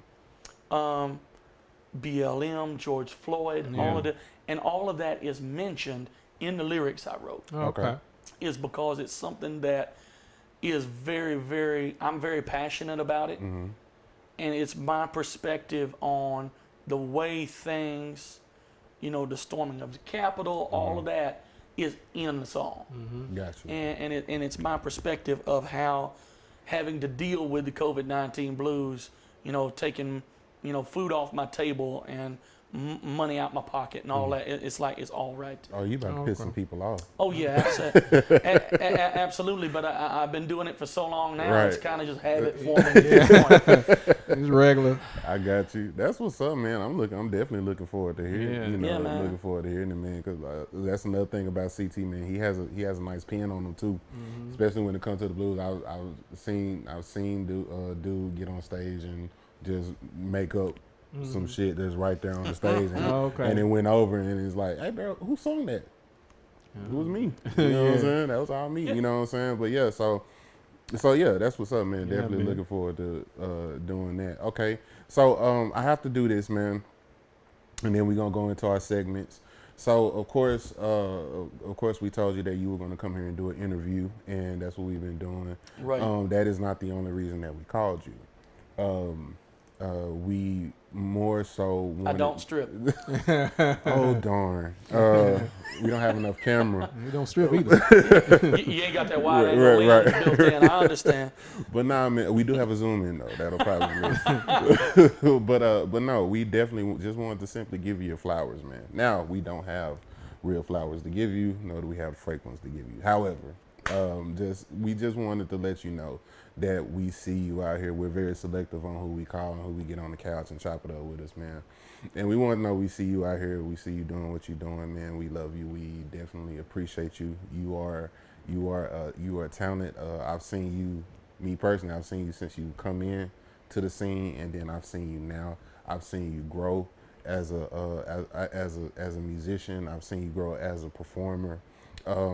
You know, just as an overall artist. I've had the pleasure of seeing you grow as a man.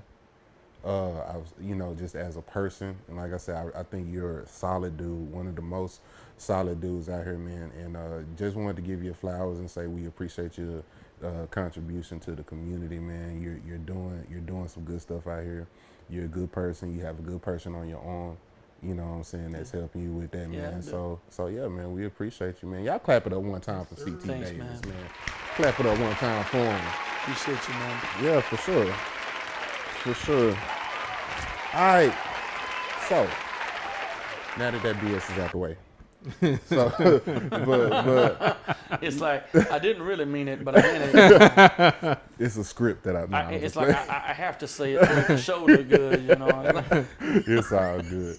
It's all good. Get But through the motions. Right, Get right. through the But now, man, we got to get into these segments, Mr. CT Davis. Yeah, come on with Just want to get to know you a little bit. So our first segment that we have, we call that the top 5. So I'm going to ask you, you know, and it doesn't have to be in any particular order. Now with this top 5, I'm going to go way left. Okay.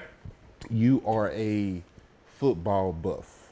Yes. More so a college football buff. Yeah. You of course Roll Tide all day for you. Yeah. You know what I'm saying? So, but he's very knowledgeable when it comes to sports and, you know, stuff like that. So my question to you is, what is your top 5?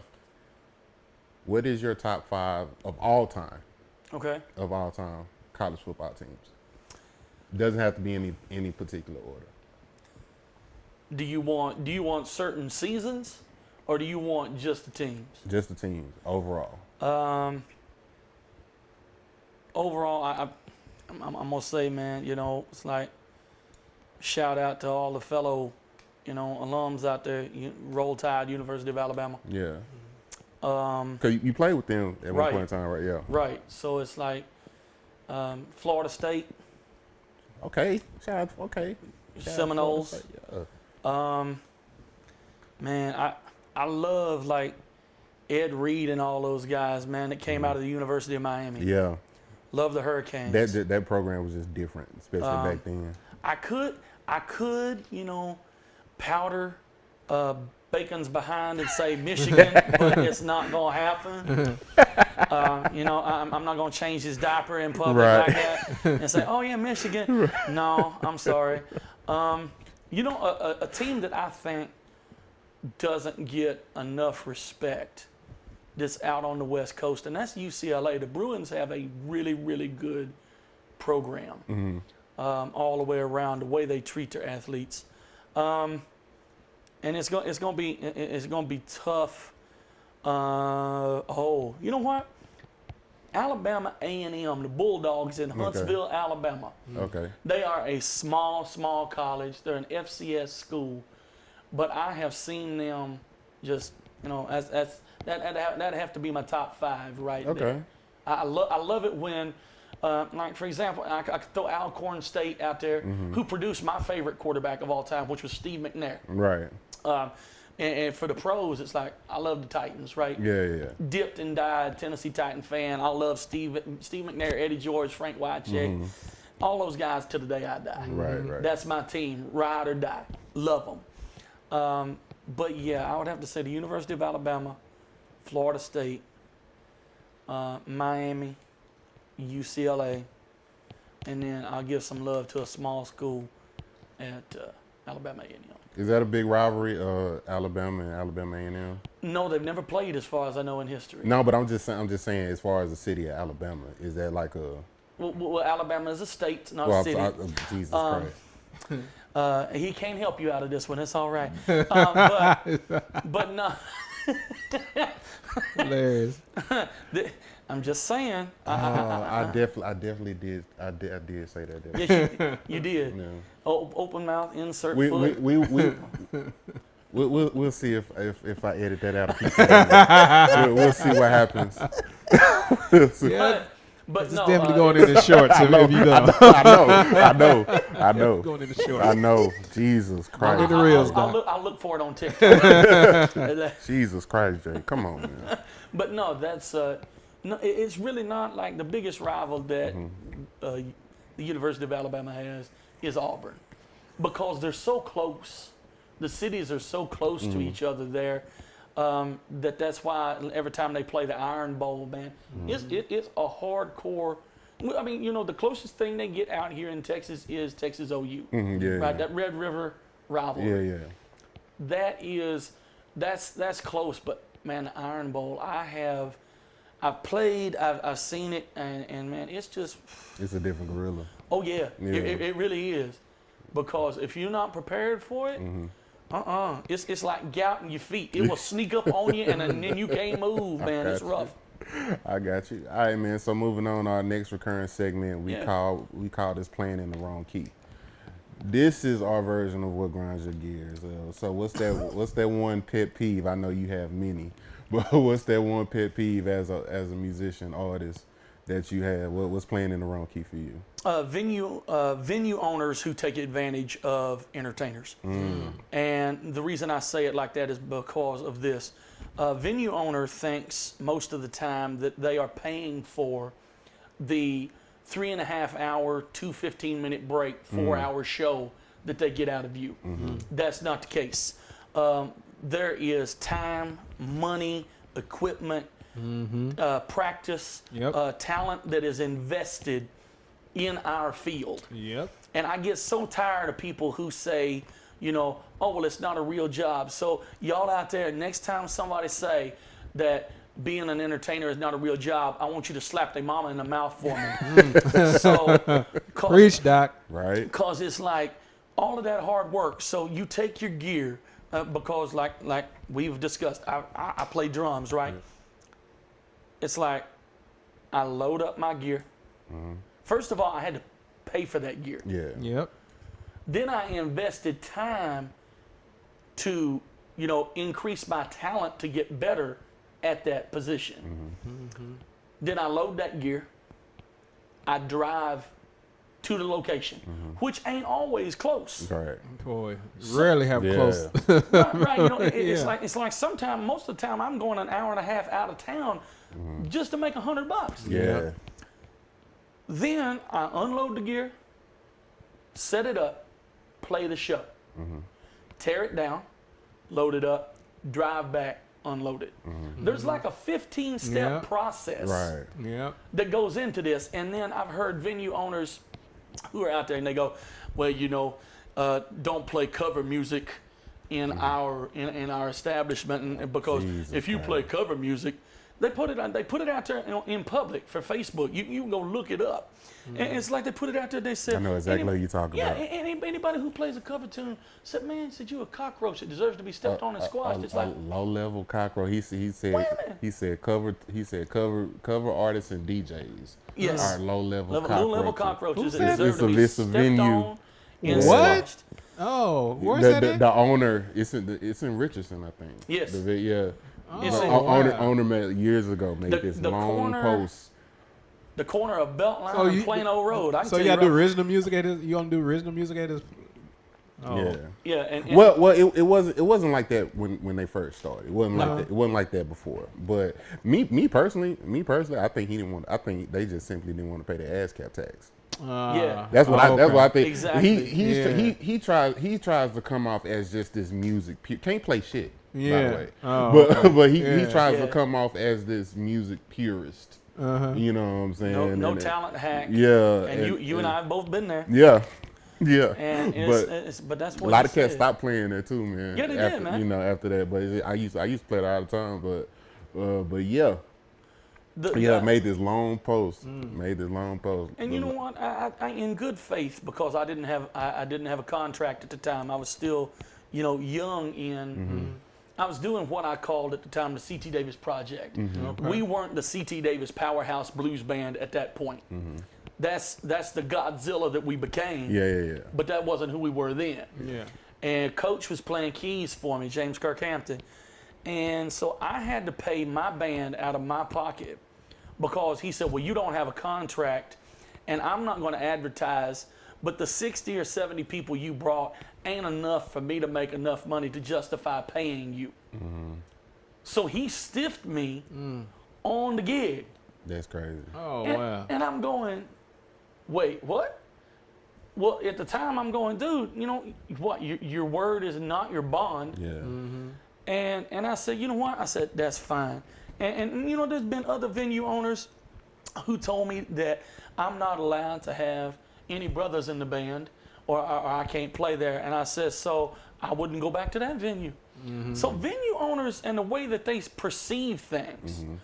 And I'm gonna say this because I've been good. I promised you I would be good. I've been good. Hey, I've been doing good. Right. But I'm gonna say this: assumption is the mother of all fuck ups. But I have been waiting for that. I've been holding it in, because it's like they assume that they know what goes into, like you said, like this owner we were talking about. He has no idea what it takes What we do, to be in our shoes. Yeah. And it's not that it's a competition, but it's an understanding. Yeah. If I didn't understand, it's like there's a reason that I don't play saxophone. Yeah. I don't understand the heads or tails of it. Yeah. So when my buddy, my little brother Nick Cooper, Shout out to Nick Cooper. it's like, dude, it's like, if he had a problem with a saxophone, hell, don't come to me. Right. Yeah. Right. It's like auto mechanics. It's like, man, it's like, I'm lucky that I know how to change a tire. Right. Don't ask me to do anything automotive. Right. Yeah. Because I don't know how to do that. So I can't fill his shoes. Right. So you can empathize with people, but don't sympathize with people, Yeah. because there's a big difference. Yeah. And these owners, they don't understand the difference between responsibility and accountability. And that goes into every aspect of life. If you have kids, if there's a relationship, it's like, this is your responsibility. Whether you choose to be accountable for it or not is a completely different situation all in itself. Right. But they treat us like Henry VIII's wives. Yeah. We are beneath them, and the only time they look down is to see who they stepping on. Yeah. And that's the way I feel sometimes. Not all venue owners. course, of Let me course. say that. Right. Right. Because like at the forum, man, they back me up, and they support my decision. Yeah. That's why I've been there for over a year now. Yeah. Is because they believe in my product and what I bring to the table. But there are venue owners who go, yeah, man, and I'm gonna call out my brothers. I mean, I'm not by name, but I'm gonna say, as a collective, if some of you band leaders would stop taking your 8 and 9 piece band and playing a gig for $350, Man, listen. if you would stand with me, we would already be making more money, instead of you complaining that you're making the same $100 you made back in the 70s. Man. If you would take a stand Talk with about me, it. Yeah. because the price of alcohol has gone up, the price of food has gone Man. up. Most venues charge a cover. Now it's like most places, if you go down to Deep Ellum, God forbid you don't have $25 to pay for the parking that they've taken over down there. It's like, so all of this costs money.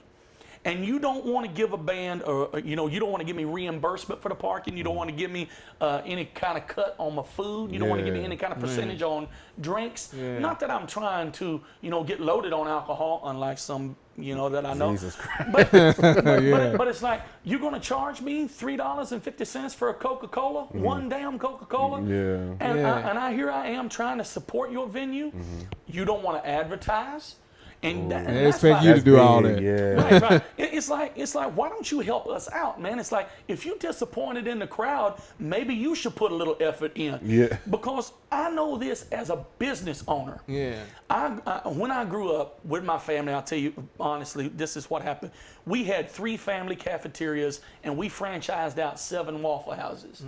I was a grill cook at the age of 15, telling people who were 30 years my senior what to do, because when I clocked in, my money was made. Right. And so it's like, if you want good tips, I can either burn the food or you can be nice to me and I'll cook you a good meal. Right. So it's like, but when you hold all the cards like that, it's like musicians are going, man, we're making the same $100 that we made in 1975. Yeah. It's like, if you want to make more, you got to take a stand, because all of these guys are going, oh, I want quantity. I want quantity. I want to play 30 or 40 times a month. It's like, I would rather play less and make more money. Yeah. Because I believe in quality over quantity. Right. Because I believe in what I bring to the table. Right. And I'm sorry I got loud. It's just, No, this you is something good. I'm Yeah. emotional about. Yeah. And these guys, they treat you when you come in. It's like, oh man, you're like a bunch of peasants. Dance. Yeah. When I say jump, you say how high. Yeah. And that's their mentality, and that's how they approach us. It's like, well, man, I can only offer you bull. Yeah. You can come up off of some more. It's like, I had somebody check the numbers on a gig I played a while back, and they paid us $100 a man for a 5-piece band, right? Everybody been making that $100. They took $9,000 in that night. That's crazy. I said, so on top of the 5 you gave me, why don't you give me another 10%? Because if I'm playing for you, now this is not a place I frequent, but if I'm bringing in a crowd, because you see my social media, man, I'm out there all the time. I'm hustling, right? I mean, there's even at the Forum on a Wednesday, it's really, it's not like a huge venue, but it's a nice size venue. Yeah. At the Forum, it's really standing room only.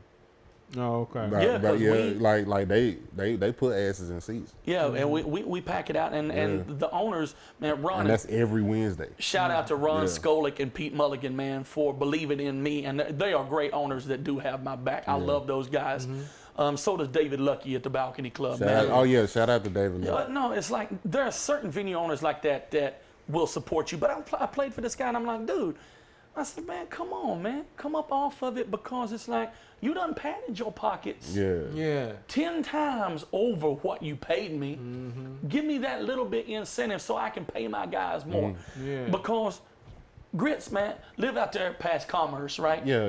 In West Bumblefuck, Texas. Right. But it's like, when you living all the way out there, and the quality of player, that's when, for sure. that's when quality should sure enough come into effect. Is because if you've got the goods, then as a venue owner, you should be willing to pay me for it. If I'm making you money, hand over fist, give me a little bit more. It ain't got to be a whole lot, but show me that you appreciate me. Yeah. Because I'm already getting, my ass handed to me in taking some other gigs, because they'll show up with 7 or 8 pieces. And they're like, well, what y'all making? Well, even with tips, we're only making about $45 a man. Jesus. I can't live on a $45 gig. Now, I played a venue not too long back, and we took the gig because it was $80 a man, right? But I'm blessed because the people in that venue, they come in there because they're music lovers. It's not a sports bar. It is a listening area that they come and they tip well. So we ended up making like $175 a piece. Dope. Because we could justify playing it for the $80 a man, simply because we knew the tips were going to be, just bomb, right? Right. Yeah. That's not always the case. But these venue owners, they go, man, I don't know, man. I don't feel like I can pay that. And I said, then I don't feel like I can play your venue. Right. Yeah. And, you know, we have discussed this at length. It's okay to say no. It's okay to say no. Know your worth. Right. No, you know, it's like, and I'm not saying that you better have to, you know, think, well, I'm better than everybody else. Yeah. No, there's a difference between cockiness and confidence. For sure. But if you're confident in the product that you're selling, Yeah. at the end of the day, you have to decide what price you're going to put on yourself. For sure. Because it's like, if I told him one time, because, you know, I'm full of jokes, Right. I said, man, I ought to charge you by the pound. Right. because then I'd make a shit ton more money. Right. And then I might actually, you know, be able to, because I want to pay my guys that Right. I bring in. Like if I bring you in and, you know, the base pay is $100, by the time we get done, man, I want to be able to put $250 in your pocket. Yeah. I want you to be able to walk out with 3 bills. Yeah. You know, it's like, and I have played private parties. Yeah. And thank God for some of those people who want you to play in their backyard because they actually pay you Oh, yeah. for sure, yeah. a decent amount of money. Venue owners need to learn from those people. Yeah. Because all these venue owners out here talking about it's more blessed to give than it is to receive, and yet all you do is take. Yeah. It's like, no, give a little back. You talk about giving back to the community, man. If we're the entertainment, you want the entertainment, but you don't value the entertainment. And you want a certain level of quality of entertainment. Exactly right. You see the quality of entertainment that comes in your venue versus those backyard parties. Yeah. You know what I'm saying? Versus those private gigs. You know what I'm saying? Because they're gonna bring their lights. They're gonna bring sound equipment that's better than what you got set up in your venue because you half-assed when you bought that. Right. You feel what I'm saying? It's just gonna. But I tell people all the time, man. Like if you want a certain thing, you have to invest in that. You just like you said, like even in your venue, yeah, you probably cut some corners here and there, but at the end of the day, you have to invest in, you know what I'm saying, proper quality of, you know, what it is that you got going on. Yeah, so but no, I agree with you 1,000%. Yeah, man. so that's where I stand on that, is that it's like that's the biggest pet peeve of mine is treat me, if I'm bringing you quality, and you know I am, and that's not me trying to be arrogant and throw my name out there, but because there's a lot of talented people. Rachel Patman, shout out to Rachel. Yeah. good friend of mine, and you know, for Rachel, I basically told her, I said, she was like, you know, looking for players to play with her when she started, and I said, why don't you use the cats that play with me? Yeah. And she said, you would want me to do that? And I said, hell yeah, because they're solid. Yeah. I said, you got a solid voice. I said, you need solid players behind you. For sure. Robin Willis is another one, man. I told her, I said, you are an incredible vocalist. You need a better caliber of player behind you. So when you put that as a collective together and you walk in the door, because it's like, we're talking about college football, the NIL. Okay. Now, players are allowed to be paid a certain percentage or a certain amount of money for their name's sake. Right. Some players are worth more than other players. For sure. You got 1-star players all the way up to 5-star players. Right. You got 1-star bands all the way up to 5-star bands. For sure. Hence the Monster Jam that you used to run at High and Tight. I've been a part of it because thank you very much for thinking I'm good enough to grace the stage. For sure. But it's like they walk into these venues and they go, hey man, I got this 10-piece band and we'll make $25 a piece and we don't care. And it's like, how do you live? Yeah. It's like, what you eating, ramen? Yeah. It's like, God forbid you want steak or fish. Right. So, but no, it's like, you know, treat us. For those of you out there who do it and you do it right, I appreciate you, I love you, and I thank you. Your brothers and sisters out there who ain't doing it, man, you need to come up off of just a small percentage. I don't care if it's a $25 raise. Yeah. $25 more a man. You paying $100 a man, pay $125. Right. And believe me, it will, as long as you hire the solid people that you hiring, because there's certain bands out there, man. Frank Hasty, man. I love Frank. Frank is like my older brother. And it's like, with his band, when he comes, Frank goes, I'm not the best singer. I've done a few gigs with Frank Ashley. Yeah. But he's like, I'm not the best singer, but I'm a hell of an entertainer. Yeah. He keeps the crowd involved. Yeah. And that's it. That's like, literally my story. right. Yeah. It's like because you were talking about, me trying to captivate an audience with my voice off the mic. Once I get you in the palm of my hand, I don't know how other bands do it. I've seen some of them go in, they play 35, 45-minute sets. Yeah. My first set is at the minimum an hour and 45 minutes. You've been on there with I me. know. Sometimes we've played a 2-hour first set, but you know what? Everybody's drinking more. Everybody is comfortable. Dancing. They're dancing, having a good time. And, we were talking about a minute ago, it's like, for those of you who think cover tunes don't pay the bills, why do you think people come out to hear tribute bands? Yeah.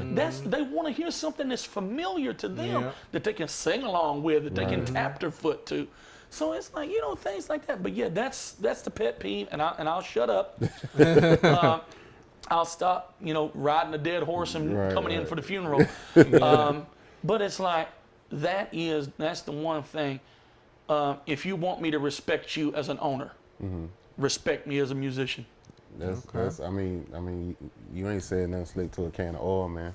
That is gospel on our end. Man. You know what I'm saying? And we've had that same conversation with different artists many times, man.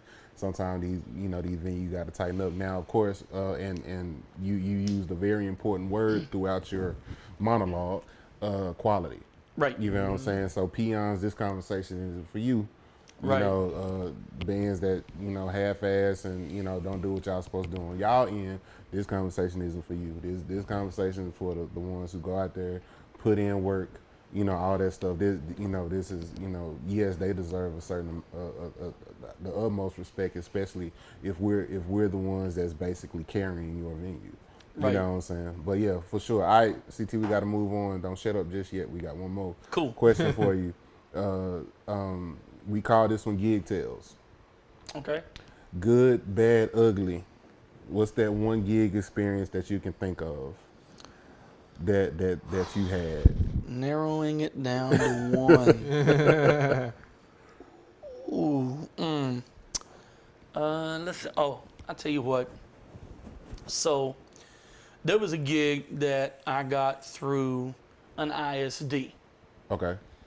And this nice white Karen lady approached me, and she's like, what's your price? And I said, it's, X amount of dollars. Can you afford it?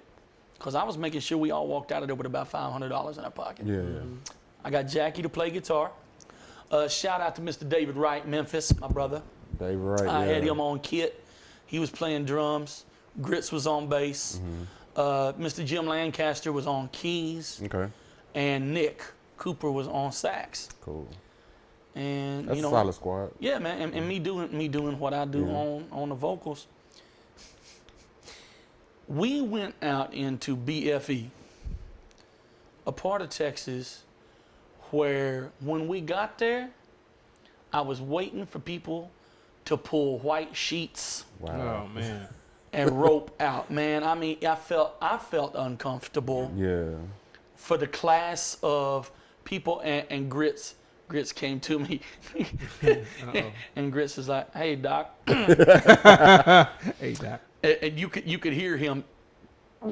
It's like we gonna be all right. And I said, man, what you asking me for? I said, we've done discussed. I'm no cracker. I'm a biscuit. Come on now. It's like, let's be honest about who I am as an individual. Yeah. It's like, I don't feel comfortable. Yeah. And sure enough, because the crowd was so just monotone throughout the entire night. We would get done with a song and it's one of them. Yeah. golf clap, Yeah. I mean, you would have really thought that Tiger Woods just pulled out a 9-iron, man. And just, whack. No, we played and we were playing. I'm giving 110% because I don't know how to do it any other way. I go hard or go home. Yeah. It's like if I can't give 110%, then what am I doing here? For sure. And sure enough, man, but those people, they walked around like zombies. the entire gig and made us feel so uncomfortable. So they reached out to me a year later and they're like, we were thinking about having you play our anniversary show. No, I'm good. It's like if I got to go get a job at the 7-Eleven, homie, Right. I'm good. You know, don't even worry about it. Yeah. Because we were all Nick Cooper was funny. Nick walked around the corner and he's like, bro, Yeah. bro, I feel out of place. And I said, Nick is bro. very vocal. He's Yeah. very vocal. But man, no, that was just a weird situation to be in. It was very uncomfortable. That's what's up, man. Man. Well, man, listen. Lou, what you got? Man, I got to say, bro, this has been a very, very great episode, man. He said it Very was entertaining. going to be the best. Yeah. I'm telling you, this We've been been the on, best one. we've been on a roller coaster, bro. Man, listen. and Up, down, and all around. And that's what you're going to get with CT, man. So real quick, man, and we're going to go ahead. And we definitely got to have you back. Right. Just No, for on sure. a side note. For sure. Oh, yeah, you're going to be Anytime, man. right I'd appreciate it, man. I love you guys. You're doing a great thing Yes, here. sir. We appreciate it, man. We appreciate it. So just we've started to try to end the show like this, man. So just real quick, if you can give one piece of advice to an up and coming, if you look at yourself now and then you see a younger version of yourself just trying to come up in the ranks or whatever, just real quick, one piece of advice you would give them. Shut out the crowd noise. Believe in yourself. Put your nose to the grindstone. And be honest in who you are and what you want to do with your life. Yeah. So that's nice. what's up, man. That's what's up, though. That's it. Lou, Yeah. what you got? Man, shoot, we could go ahead and log out. You can call it right there. Mhm. All right, man. DFW Shed Sessions. Once again, we appreciate y'all so much. Like, share, subscribe, do all that good stuff. Got the good brother CT Davis. Make sure y'all go out and follow him, support him, do all that stuff. Like I said, we appreciate y'all's support thus far, and we're just going to keep going. Yes, sir. Giving this knowledge. And remember, it ain't going to suck itself. To God be the glory. I'll talk to y'all later.